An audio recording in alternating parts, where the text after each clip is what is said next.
Toutes les heures, en France, 11 animaux domestiques sont abandonnés par leur maître. Ça représente environ 100 000 par an. À la seule période de l'été 2021, ça en représentait près de 60 000 abandons. La SPA lutte tant bien que mal contre ce fléau et contre le manque de responsabilisation des maîtres de ces animaux. Et on en parle aujourd'hui avec Sandrine Veltman, directrice de la protection animale à la SPA. Bonjour. Bonjour. Alors Sandrine, j'ai envie de commencer en vous demandant, est-ce qu'au fil des années, vous avez peut-être ressenti une certaine prise de conscience à ce niveau-là, ou est-ce qu'au contraire, rien ne change ? Alors, on ne peut pas dire que rien ne change, puisque vous le voyez tous les jours, des reportages montrent que cette question de la protection animale prend de plus en plus de place. On a un candidat au parti animaliste qui a quand même fait parler de lui, etc. Donc, on voit bien que les choses évoluent. Évidemment, elles n'évoluent jamais assez vite par rapport au nombre d'animaux. Vous l'aviez dit, le constat est quand même tristement cruel du nombre d'animaux. Je voudrais juste préciser la question entre la faune sauvage, dont on voit beaucoup de préoccupations aujourd'hui sur cette question de conservation de la planète, et quand même remettre l'accent sur ces abandons d'animaux de compagnie qui, eux, malheureusement pour la SPA, ont constitué un triste record encore en 2021 pour la SPA. 45 000 animaux abandonnés. Ces questions-là sont importantes parce que finalement, il n'y a pas deux sortes d'animaux et donc il faut que notre prise de conscience s'accélère encore. Alors vous avez évoqué le nombre de 45 000 animaux recueillis donc, à la SPA au niveau national en 2021. C'est plutôt bon comme bilan entre guillemets. Mais est-ce que, pour recentrer sur l'Île-de-France, il y a 10 691 pour préciser. Est-ce qu'on peut être satisfaite d'un tel bilan ? On ne peut jamais être satisfait de l'abandon et 45 000, ça veut dire simplement que vous imaginez le nombre de professionnels, de bénévoles qui viennent aujourd'hui s'activer pour que ces animaux soient pris en charge le mieux possible. Nous poussons les murs à chaque fois. La question, c'est que ça ne pourra pas continuer éternellement, ne serait-ce que pour le bien-être animal et le bien-être de nos personnes qui s'en occupent et pour qui cet afflux d'animaux représente une vraie souffrance dont il faut prendre compte. Alors durant cette année 2021, vous avez aussi constaté une chose, l'augmentation des abandons de 86% de ce qu'on appelle donc les nouveaux animaux de compagnie, les NAC, donc c'est amphibiens, lézards, rongeurs, etc. Vous parlez notamment de ces animaux en tant qu'animaux objets. Les gens les considéraient comme des animaux objets. Pourquoi, premièrement, une telle augmentation de ces cas et pourquoi des animaux objets ? Alors, d'une part, vous le savez sans doute, il y a quelque chose qui est lié au Covid. Pendant le confinement, beaucoup de personnes ont voulu adopter un animal. Effectivement, avec le retour au travail, ils s'aperçoivent que ces animaux, finalement, comme tout le monde ne peut pas les amener au bureau encore, même si les choses évoluent, eh bien, de fait, il faut s'en occuper. Ces animaux ont des besoins et donc ça devient compliqué. La question que vous posez est à double titre, c'est-à-dire depuis 2021, la loi de la protection animale qui a été promulguée en novembre 2021 interdit en 2024 la vente de chiots et de chats en animalerie, mais pas des nouveaux animaux de compagnie. Nous pensons, nous, que tout animal est un individu doué de sensibilité, comme le dit le Code civil depuis 2015, et que cette question-là doit être portée, y compris au niveau des nouveaux animaux de compagnie. Un lapin a aussi des besoins, même si on a l'impression qu'il en a moins, il en a tout autant, et il coûte tout autant cher, et donc effectivement, on ne va pas pouvoir continuer non plus. Ça représente 7000 animaux quand même qui ont été abandonnés à la SPA. Vous avez parlé un petit peu du fait qu'on puisse amener de plus en plus ces animaux au bureau. Est-ce que c'est quelque chose d'important, ça aussi, dans la considération, entre guillemets, de l'animal de compagnie ? Eh bien, en tout cas, ça montre pour moi l'évolution des consciences très progressive, que l'animal ne peut pas rester seul toute la journée et qu'effectivement, à un moment, il va falloir prendre en compte ses besoins à lui, effectivement. Alors l'année 2022 commence plutôt mal au niveau des abandons. Depuis le 1er janvier, on en compte déjà plus de 13 000. Est-ce que vous connaissez déjà peut-être une saturation au niveau de vos refuges ? Alors la situation sanitaire du mois de janvier nous a conduit à protéger nos salariés, nos bénévoles et le public et donc à n'ouvrir que sur rendez-vous. Ce qui évidemment, comme le nombre d'abandons n'arrêtait pas d'augmenter, forcément les créneaux étant plus réduits, forcément on a eu un effet saturation. La bonne nouvelle, c'est que depuis le 14 février, nos refuges débordent non seulement d'amour mais aussi d'animaux que l'on peut venir adopter sans aucune contrainte horaire. Et donc évidemment nous invitons toutes les personnes qui avaient évidemment un projet d'adoption mûrement réfléchi du côté de la famille, de venir nous rendre visite. Nous serons ravis de leur céder des animaux. Je rappelle à ce niveau que adopter un animal chez nous, c'est en sauver deux, puisque vous en prenez un chez vous, vous l'aimez pour toute la vie et en même temps, ça nous permet d'en prendre un autre. Alors au sein de la SPA, vous faites ce qu'on appelle des enquêtes, donc des enquêtes qui ont augmenté de 17% par rapport à 2020. En quoi consistent ces enquêtes dans un premier temps et pourquoi ont-elles augmenté ?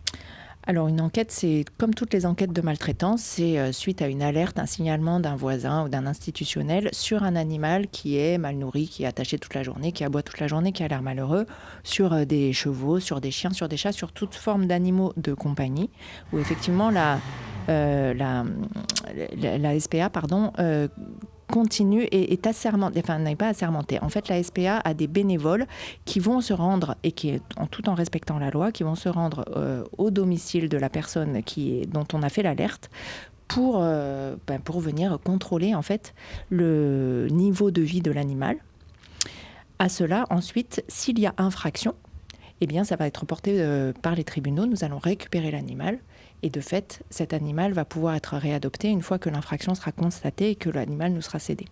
Vous parlez d'infraction. Est-ce que vous ne pensez pas que justement cette infraction est prise trop à la légère par la population, les propriétaires entre guillemets d'animaux, si on peut dire propriétaires? Je crois qu'on peut dire que l'affaire Kurzuma a montré que la population est sensibilisée. Il y a quelques années, je pense que la couverture médiatique d'une telle affaire, vous le savez, ce footballeur qu'on a vu en train de maltraiter son chat, n'aurait sûrement pas pris autant d'ampleur.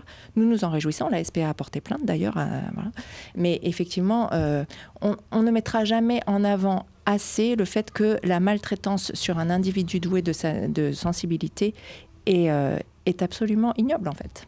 Vous avez vu du coup, j'imagine, cette fameuse vidéo du footballeur Kurzuma. Qu'est-ce qu'on ressent en tant que directrice de la protection animale à la SPA? Qu'est-ce qu'on ressent quand on voit un tel niveau On ressent que le chemin est encore long, mais que nous sommes sur le chemin, puisque sinon, effectivement, encore, cette vidéo, elle n'aurait sûrement pas été publiée et pas été relayée autant de fois. Tant mieux si ça participe à une prise de conscience. Et de toute façon, vous le savez, les animaux ont été retirés du domicile de ce footballeur. Donc de toute façon, aujourd'hui, ils sont pris en charge et j'espère dans des conditions beaucoup plus acceptables dans une prochaine famille. Ceux qui ont beaucoup réagi à cette affaire, notamment, c'est beaucoup les jeunes. La vidéo était partout sur les réseaux sociaux. Oui. Est-ce que la jeunesse, l'éducation de la jeunesse est importante? Est-ce qu'il faut continuer à sensibiliser cette jeunesse? Dans tout ce qui concerne l'avenir de la planète, ce sont les jeunes qui nous mènent et qui nous montreront le chemin. On le sait, il faut éduquer la jeunesse.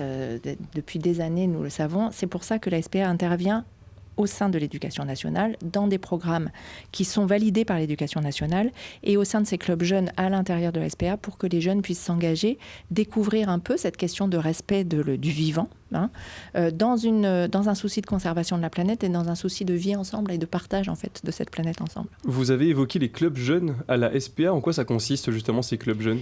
Eh bien, si vous avez entre 11 et 17 ans et que vous êtes passionné d'animaux, que vous avez envie de voir comment ça marche en vrai, que vous avez envie de vous engager pour les animaux, n'hésitez pas à nous rejoindre, on vous expliquera tout. Moi, je pense que le message est bien passé.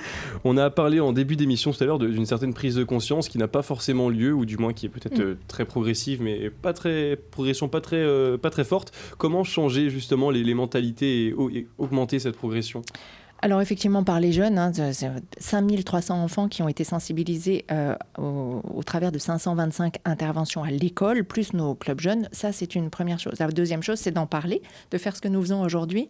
Et puis la troisième chose, c'est, je pense, vraiment continuer à élever ces enfants dans cette idée que la planète ne nous appartient pas à nous seuls et que du coup, il faut bien le partager dans cette idée de l'animal de compagnie est aussi un animal tellement important pour la famille, un membre de la famille en fait à part entière, que de toute façon, il y a intérêt aussi à aller chercher pour nos enfants qui doivent être éduqués dans le respect et la citoyenneté, cette question de pouvoir donner à un animal qui nous rend toujours au centuple. Qu'est-ce qui manquerait justement, que ça soit pour les jeunes ou pour les moins jeunes, qu'est-ce qui leur manquerait pour avoir cette prise de conscience justement? Je pense que la prise de conscience, elle va se faire au fur et à mesure. La loi de protection animale, pour moi, est une grande avancée puisqu'elle interdit un certain nombre de choses qui étaient contraires au bien-être animal. Par exemple, la fin des delphinariums, par exemple, la fin de la vente dans des animaleries de chiens et de chats. Il faut toujours aller plus loin, il faut se mobiliser. Moi, je crois que de toute façon, cette question doit être portée au cœur du débat politique. Elle commence à l'être et elle doit surtout être portée au cœur de l'engagement citoyen de chacun. Donc n'hésitez pas, nous sommes 4000 bénévoles. Plein d'associations animales font appel à plein de bénévoles. Il n'y a pas que la SPA. Et donc, dans toutes ces questions d'associations de protection animale, l'engagement que nous aurons sera révélateur de ce que nous pourrons montrer au grand public. Alors si nos auditeurs souhaitent adopter un animal dans l'un de vos refuges, donc en Ile-de-France, ils peuvent se rendre à plusieurs endroits. Donc il y a Gennevilliers, Orgeval, Hermeret, Plaisir, Chamarande et Vaux-le-Pénil, c'est ça? Absolument. Magnifique. Et du coup, ils n'ont plus qu'à se rendre là-bas et puis adopter un petit chien, un petit chat. Et donc, du coup, comme vous avez dit, un animal sauvé, c'est deux finalement, puisque ça libère la place, c'est ça? Exactement. Et surtout, vous serez accueillis avec grand plaisir et on sera heureux de vous trouver l'animal qui vous convient. Merci beaucoup, Sandrine Wettman. Je vous en prie.